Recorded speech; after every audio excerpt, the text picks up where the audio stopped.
Welcome back to the Lifting with Lauren podcast. This is episode 6. 3 weeks has flown by.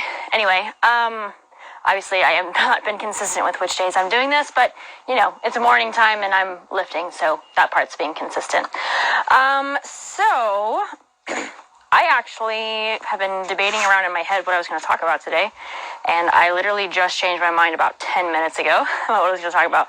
So today is going to be a little bit more of a philosophical talk again, as I've done, or as I did like last week or whatever, 2 episodes ago. And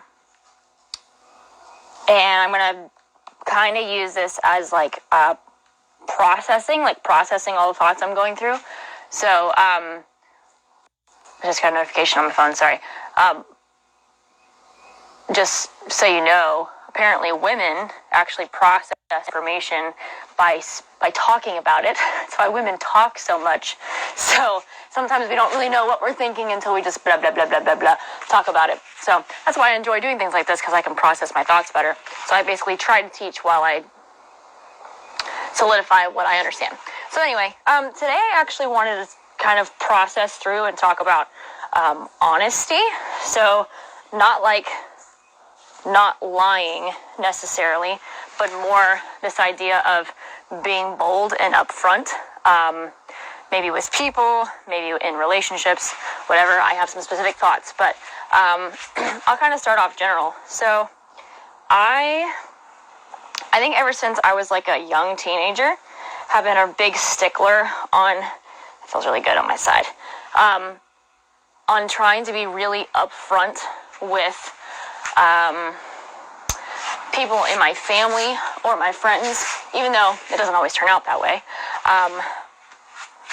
I began to notice a pattern in a lot of families, and sometimes including mine, where we don't really want to talk about issues where someone offends another person.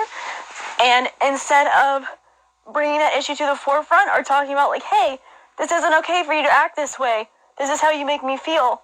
None of that talked about. No talk about doing a hollow body hold if you're not actually watching me and you're just listening. So, ow. Okay, that makes me shake every time. So, I gotta backtrack because I keep interrupting myself. Interrupted. To watch family interactions or to be part of family interactions where there's not a lot of discussion of how you're feeling. I got more used to that, I saw more of that, and it's not really my style. I'm a little bit too honest sometimes, and I don't know if that is a product of my upbringing where I kind of went the opposite way as some of my family. I don't really know. Sometimes it's an issue because, side note is really funny. Jeremiah, my husband, and I were in a adult small group at our church, and we had to say like a good thing or a bad thing or whatever about our spouse, and he was saying that I was really compassionate, and I said that one good thing about him is that he helps push me because he says that I'm sometimes really rude and don't realize what I'm saying. So it's like two opposite things. But anyway, what I'm getting to by that is I don't with people. I don't hide things as much. Sometimes I will make a joke, but there's a little gleam of honesty there, which I think is more admirable than sweeping things under the rug or being a snake in the grass or hiding the way that you feel about people. Not that you should just tell people that you hate, hey, I hate you. But so anyway, I value open and honest communication. So that's one thing in like our marriage. We're communicators for a living. That's literally what we do. We're teachers. So that's actually been really refreshing because there's a lot of things that it's really good that Jeremiah and I are opposites, but one thing that we're very similar on is we want to talk through things. We want to address any issues we have and get them worked out and figure out how each of us can become better people so that we can work together better. That's just something that we've developed individually over time and we brought together in our marriage, and it breaks my heart to see marriages where that doesn't happen and you see 10, 15, 20 years down the road their marriage is falling apart because they didn't have open, honest communication. So I'm learning that even more in marriage, how valuable that is. But then I see more of that too, and now in my coaching relationships. So I, in a really weird way, have always been a little bit shy, where I don't actually want to, I don't want to always open my mouth and tell people what I'm thinking, because sometimes what I'm thinking is a little bit judgmental. And when I was younger, it was because I just didn't have enough information. I didn't know better than to be judgmental toward people. And a lot of times toward clients, they would give me, I'll say in quotes, excuses, or they would whine a lot when I still worked at the gym. I would ask people to do very basic exercises, and they would give me all these reasons why they couldn't, and I would just be thinking, shut up, stop whining, you're full of crap, you're able to do this, you're just being lazy. That's what I thought at the time. I know better now. But still, it's so I wouldn't open my mouth, and I wouldn't be honest with them, and I wouldn't have that deeper communication with them, hey, let's dig into why do you feel that way? What is it about this exercise an issue? Or what is it about this protocol that I gave you that's an issue? Are there things that I can do to make it better? Whenever I first started training people, gotta get to my 35s over here. When I first started training people, to be honest, I wasn't super confident in myself anyway. I was afraid that I didn't know what I was doing, and I always felt inadequate, and I always felt like I didn't know what I was doing. So I was very afraid to ask people, to give, even though I said I wanted it, I don't think I really did, to talk through what their issue was with what I was having them to do. So I didn't, I guess, move toward as much honesty back then. Instead, I would just cave and be okay, well, let's just try something else. So I guess since then, I am the type of person that I let something build up and build up and build up until I implode or explode, and then I never allow that thing to happen again, which I usually use it in a productive way. So someone will push a boundary and push and push and push and push and push until I'm enough. And then there's a line there now, and no one can cross it again. So one of those things that has happened in my life is with communication. So, I wrote down everything I'm supposed to be doing. Do you know where that list is? It ain't here. I think it's inside. Anyhow, jeez. I'm eventually going to get this setup down. What was I saying? So I guess after time, wanting to be better at what I was doing and wanting to have better relationships with my clients, I began to try to implement different ideas to help them feel like they could be more honest. So I've put a lot of my... Okay, these are really heavy, so I got to count real quick.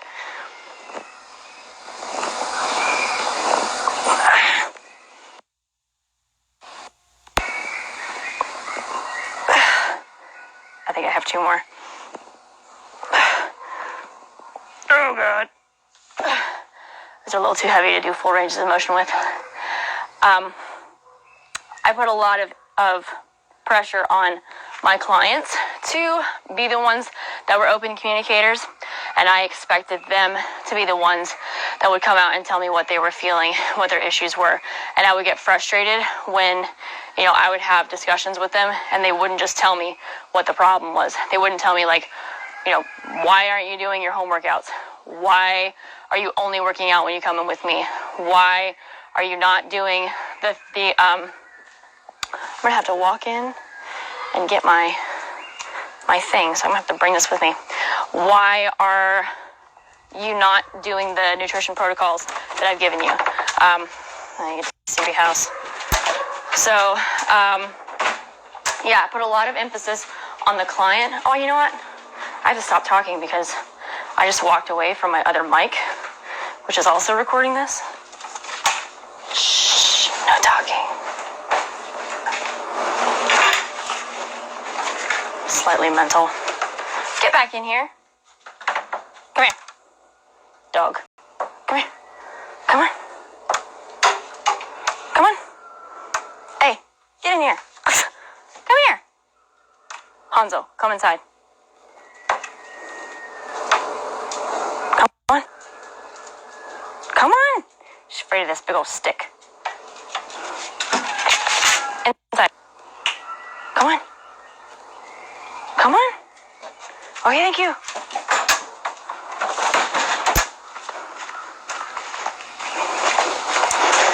Okay, brief interruption, but I'm back. Anywho, so basically I just expected my clients to be upfront and open with me about things that they may or may not realize are problems. And that was definitely on me, because I didn't know any better. And they didn't know any better. And even, I'm 7 years into this. Even now, I still sometimes get frustrated when I have clients that I don't feel are being super honest with me. I have a client, I love him to death, but sometimes I want to slap him. Seriously. He does nutrition coaching stuff with me, and we've been doing this for over a year, and he sees some progress, and then he drops off, and then he sees some progress, and then he gains weight again. And part of the problem I realized at first was he's not the most tech savvy. So at the time, we were using MyFitnessPal, and I don't think he paid close attention to the entries that he would put in. So, I actually talked about this a couple weeks ago, about logging, a third of an avocado when he ate an entire avocado.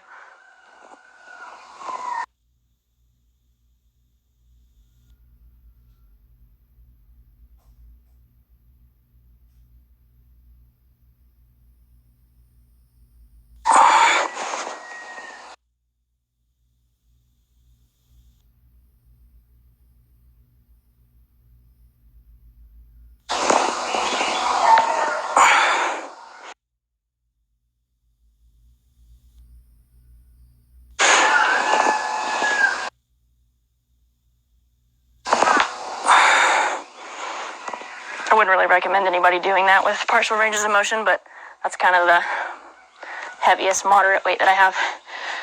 Anyway, yes, intentionally, he's not intentionally being dishonest, but just kind of the setup caused him to not really give me as much honest information as what I needed. And then there have been other things.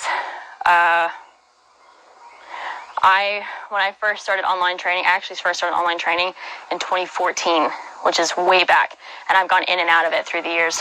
And way back then, what I did is every client did a video check-in every week, and you had 15 minutes, and a lot of my clients, I didn't have it set up in a way that was digestible for them, as far as their actual program.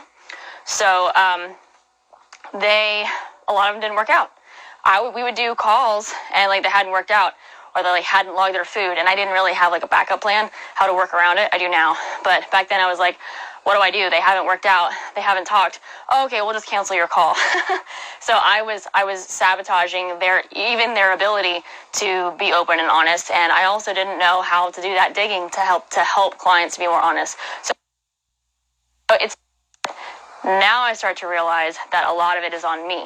So a lot of a client's ability to be open with me is my ability to, is how I create a framework that not only makes them comfortable, but also helps them to be introspective so that they can express what's going on. So see, I told you I'm processing as I'm saying this. I know all this stuff, but as I say it, it solidifies. So I have systems that are set up as I'm talking. The reason I'm even doing this is because earlier in this week, my husband and I went back and forth a little bit about this, and he'll push and push and push and ask me questions and try to draw this stuff out of me, and I'm just like, I don't want to talk. I want to go to sleep or eat a snack or whatever, be like a grumpy child. But he's really good about that, about trying to draw this stuff out of me. So this is the thoughts that I've been going through this week. So now, anyway, solidifying it here in my brain. So my job as a coach has been, I've begun to realize, to provide that open thing. So I've done that a little bit better the past year and a half, provided as many different avenues of communication between my client and myself as possible. Not to say trying to provide as many different avenues for them to be honest with me and open with me, but then also for them to be able to realize what their problem is. What's your problem? All at the same time. All right, I'm going to attempt close grip pull-ups. Obviously, this is short bar, so I have to keep my knees bent. These freaking suck. I don't know if that mic picked me up. They freaking suck. Right. And they're going to be slightly bent. If I was at my facility, this would be harder. I mean, it would be easier because I'd be standing up, but it's going to be harder.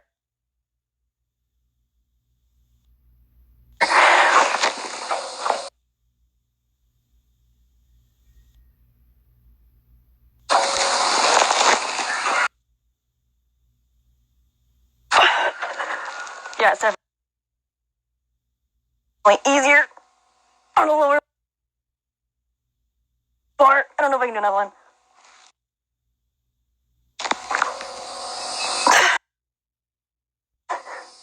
Okay, I got like, was that 2.5? I think so. So the next big part, this might not be a very long podcast. The next big thing that I've been meandering through as far as honesty is my ability to be honest. So kind of referenced that at the beginning, is how can I, as a trainer and as a coach, not only be very upfront with clients, but also set expectations so that I have that freedom to be open and honest. So one of my biggest pet peeves is lack of communication. Cannot stand it. If you're a client watching this and you're mentioned, I'm sorry. When I have clients whom I message and they don't respond ever, or they don't respond for a week, 2 weeks, 3 weeks, a month, it's happened, it drives me crazy. That's partially my fault. Actually, it's pretty much my fault. Because even though they should know human decency, someone sends you a message, you're paying them to do a service, they're messaging you about that service, you should respond. That should be a given, but you know, we're dealing with people here. Sometimes people aren't the brightest. So I should be the one being upfront as a client is starting and being like, hey, these are the expectations of communication. If I send you a message, you need to message me back within 72 hours. Just as simple as that. I've done that. And so I do,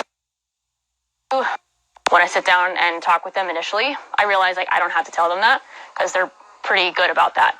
But then I'll have clients that I've had for a while that I never set that expectation with, and I never told them that, and they're still like not responding or, you know, having issues and not being open about it. So it's frustrating, and it makes me realize like even if I think someone's going to be really good about replying, I really should still set that expectation to begin with. So that's one thing, is like having issues with clients not being open and communicating, or sorry, with me not setting expectations about you know, timely communication. That's a big problem that I've had. So that's a lack of planning on my part to create an environment for honesty. I told you I'm just like processing this as I'm talking. So the next one though is setting expectations overall. So I've been doing this long enough. I have a general, I'm going to try to do chin-ups again in a second. Seriously, don't call me.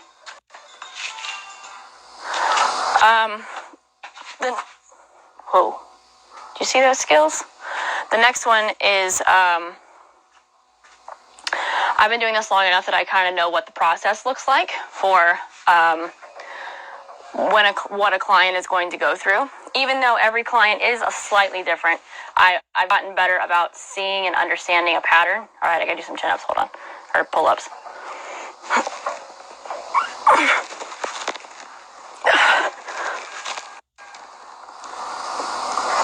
Okay, it was like 2.5 again. So it would be good for me as a coach, as a trainer, to be upfront about that and be like, hey, this is pretty much what you can expect from your training. These are the kinds of progress you're going to see if you do this. This is the kind of plateaus or backtracks, you'll see if you do this. Once again, my retarded behind seems to think that that's obvious. It's not obvious. A lot of people don't know, especially if they've never done this before. So I should know to be upfront with people. So I'm still working on like setting up those systems so that I can be upfront and set those expectations. I'm almost done with Precision Nutrition's level 1 certification. That's one thing they kind of talk about, especially with your higher level clients, the ones that are doing like more super specific nutrition and physique and aesthetic goals, or like MMA guys and martial artists who have weigh-ins, and they have to do like drastic weight drops or weight cuts and all that kind of stuff. Those are your higher level clients. Anyway, and in the certification, in the materials, they talk about first setting those expectations, but then also being very open and pointed about your communication when it comes to the outcomes. So, with clients that are just general health, you're generally going to be talking about like, how can we work on your habits to create better outcomes? With your higher level clients, you're actually talking about, okay, what kind of things are we going to have to work on? Ouch, I hurt my shoulder. In order to make sure that you're reaching those really high level goals. Being very upfront, and if for some reason they fall off the bandwagon, being like, like a sports coach and being like, hey, this is your fault. I gave you these expectations and you didn't do them. So whose fault is this? Not being a jerk about it, but if they're higher level, they're probably more like athletes anyway. But that just kind of got me thinking about being more upfront with clients, and I guess opening up a line of communication that is not actually judgmental, but is instead one that gives them the freedom to speak freely about how they're feeling. At the same time, making sure I check myself and don't get offended if someone doesn't like, the methods that they're taking. My first thought always, whenever I get feedback from a client, is like, oh no, what did I do wrong? Or, oh, we're not seeing progress. Where does my fault lie? Because I always take it on myself first. I'm afraid that I'm doing a bad job. And sometimes it's not necessarily like I'm doing a bad job. And sometimes it's not necessarily like they didn't do what I asked. Sometimes it's just like, well, we just need to change methods. But if we don't have that open line where we can chat back and forth, or that environment where we can, then we never get to those conclusions. So I guess the point of all this is, like I said, processing for me. But if you are in a relationship, whether it's, husband, wife, a partner, a friend, a professional relationship like I have with my clients, I think that the world is a better place when you're open and honest with people, when you tell them exactly what you think. I think people enjoy transparent people in general more than people who hide stuff, even if your point of view is not one that they agree with. This is a side note. So my husband is half Japanese, and he says that he would rather